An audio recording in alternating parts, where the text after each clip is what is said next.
ఓం మాతాపితృభ్యాం నమః సర్వేభ్యో మహాజనేభ్యో నమః. ఆకాశవాణి యూట్యూబ్ ఛానల్కి స్వాగతం సుస్వాగతం.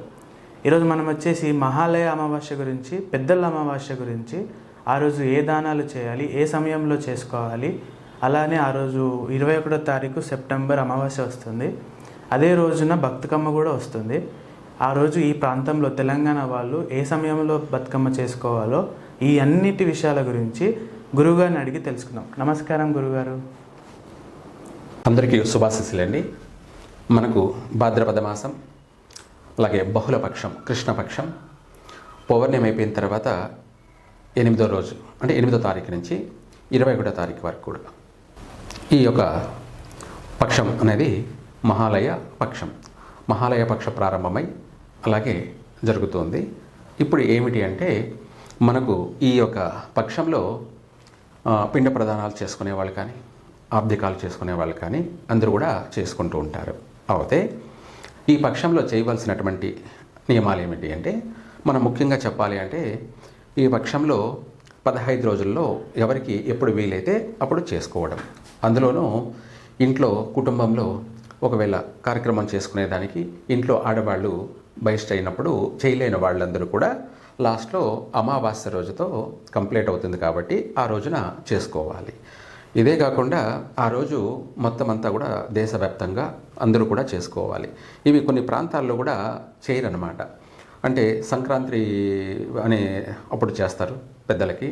అలా కాకుండా ఈరోజు చేసేటువంటిది కూడా పూర్తిగా అంటే మహాలయ పక్ష అమావాస్య రోజున మన పూర్వీకులకి వంశానికి అంతటికీ కూడాను మన కోట్ల సంవత్సరాల నుంచి మనకు జన్మల నుంచి వస్తున్నటువంటి వంశానికి సంబంధించి మనము ఈ యొక్క పిండ ప్రదానాలు కానీ, లేదంటే ఎవరెవరి ఆచారాల ప్రకారం వాళ్ళు స్వయం పాక దానం చేయడం కానీ జరుగుతూ ఉంటుంది. ఈ యొక్క స్వయం పాక దానం కానీ, లేదంటే ఆబ్దికాలు కానీ, కర్మలకు సంబంధించి కానీ ఇవన్నీ కూడా రేపు రాబోయేటువంటి 21వ తారీఖు ఆదివారము, అమావాస్య, ఉత్తర నక్షత్రము, 1వ పాదము, సింహరాశిలో అంటే అపరాహ్న కాలం అని చెప్పేసి మధ్యాహ్నం 12 గంటల నుంచి 3 గంటల వరకు కూడా ఆత్మలు సంచరించేటువంటి సమయం. అంటే మన పితృదేవతలు సంచారాడే సమయం అన్నమాట, సంచరించేటువంటి సమయం అది.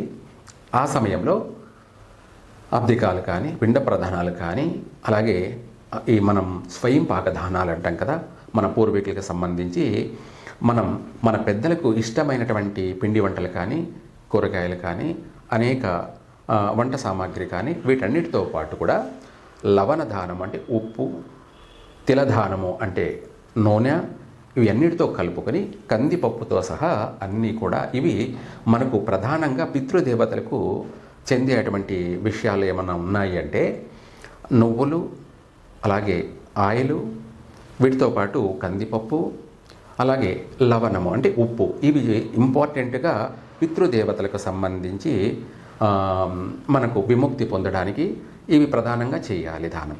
అవి స్వయం పాకదానం చేస్తారు. అయితే ఆ రోజు సూర్యగ్రహణం కూడా జరగబోతుంది. అయితే ఈ సూర్యగ్రహణం మనకు భారతదేశంలో ఎక్కడో కూడా కనిపించదు. అయితే మన తెలుగు వాళ్ళంతా కూడాను అనేక విదేశాల్లో ఉన్నారు కాబట్టి, అనేక దేశాల్లో ఉన్నారు కాబట్టి వాళ్ళకి బాగా చక్కగా వర్తిస్తుంది ఈ సూర్యగ్రహణం. తదనంతరం దానం చేయాలి.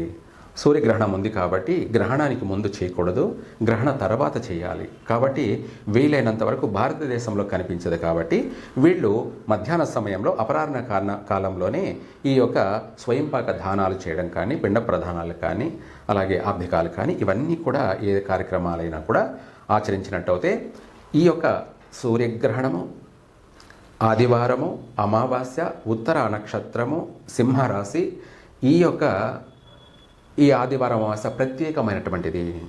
ఒక పక్కన సూర్యగ్రహణం, ఉత్తర నక్షత్రం, నక్షత్రాధిపతి సూర్యుడు, అలాగే లగ్నం మన యొక్క ఉత్తర నక్షత్రం, రాశి సింహరాశి, రాశ్యాధిపతి సూర్యుడు, నక్షత్రాధిపతి సూర్యుడు, అలాగే ఆదివారాధిపతి సూర్యుడు, అమావాస్య తిథి అధిపతి శని. ఈ ఒక అనేక విషయాలలో కూడా కలిసి రావడం అనేది జరిగింది. ఇది ఒక ప్రత్యేకమైనటువంటి అమావాస్య, మహాలయ అమావాస్య. పితృదేవతల యొక్క మన వంశ తరతరాలందరూ కూడాను వాళ్ళందరికీ ఆత్మశాంతి కలిగించడము, పితృదోషాల నివారణ చేసుకోవడానికి, పితృదేవతల యొక్క శాప నివారణ చేసుకోవడానికి ఇదొక అద్భుతమైనటువంటి అవకాశము. దేశమంతటా కూడా ప్రజలందరూ కూడా ఈ సమయంలో ఆబ్దికాలు చేసుకోవడము, పిండ ప్రధానాలు నదీ తీరాలు కానీ, సముద్ర తీరాలు కానీ, లేదంటే మన మడుగు తీరాలు చెరువుల దగ్గర కానీ, బావుల దగ్గర కానీ, కోనేరుల దగ్గర కానీ చేసినట్టయితే సంపూర్ణమైనటువంటి ఫలితం కలుగుతుంది. అలా చేసుకోలేని వాళ్ళందరూ కూడా స్వయం పాకం తీసుకుని వెళ్ళి పండితులకి దానం చేయండి, లేదంటే పండితుల్ని ఇంటికి పిలిపించుకొని కార్యక్రమాలు జరిపించుకొని వాళ్లకు ఇవి తప్పకుండా దానం చేయండి. ఉప్పు, నువ్వులు, అలాగే ఆయిలు, వీటితో పాటు మనకు ఈ 4 వస్తువులైతే కందిపప్పు, వీటితో పాటు కందిపప్పు కూడా దానం చేసినట్టయితే సంపూర్ణమైనటువంటి పితృదేవతల అనుగ్రహం కలుగుతుంది, వాళ్ళ శాప నివారణ జరుగుతుంది, చక్కగా కుటుంబానికి వంశానికి అభివృద్ధి జరుగుతుంది. పితృదేవతల యొక్క వంశాభివృద్ధి, వాళ్ళ యొక్క అనుగ్రహంతో వంశము అభివృద్ధి చెందుతుంది. ఆరోగ్యపరంగాను, అటు ఆర్థిక పరంగాను, అన్ని రంగాలలో కూడా పెద్దల యొక్క ఆశీర్వాదంతో, వాళ్ళ యొక్క అనుగ్రహంతో, వాళ్ళ యొక్క సంపూర్ణమైనటువంటి అనుగ్రహం కలగడం వల్ల కుటుంబం అంతా కూడా అభివృద్ధి చెందుతుంది, చక్కగా కలిసి వస్తుంది. ఇది చాలా ప్రత్యేకమైనటువంటి ఆదివారం అమావాస్య కాబట్టి అందరూ కూడా తప్పకుండా చేయండి. మీ యొక్క పితృదేవతల యొక్క అనుగ్రహాన్ని సంపూర్ణంగా పొందండి. అలాగే మనకు సందేహం ఉండొచ్చు, ఆదివారం అమావాస్య, అలాగే ఆ రోజున మనం మధ్యాహ్నమే ఈ యొక్క కార్యక్రమాలన్నీ చేసుకుంటాం కాబట్టి సాయంత్రము బతుకమ్మ పండగని చక్కగా ప్రారంభం చేసుకోవచ్చు. ఇందులో చేసుకోవచ్చా చేసుకోకూడదు అనేటువంటి సందేహం ఎటువంటిది ఏమీ లేదు.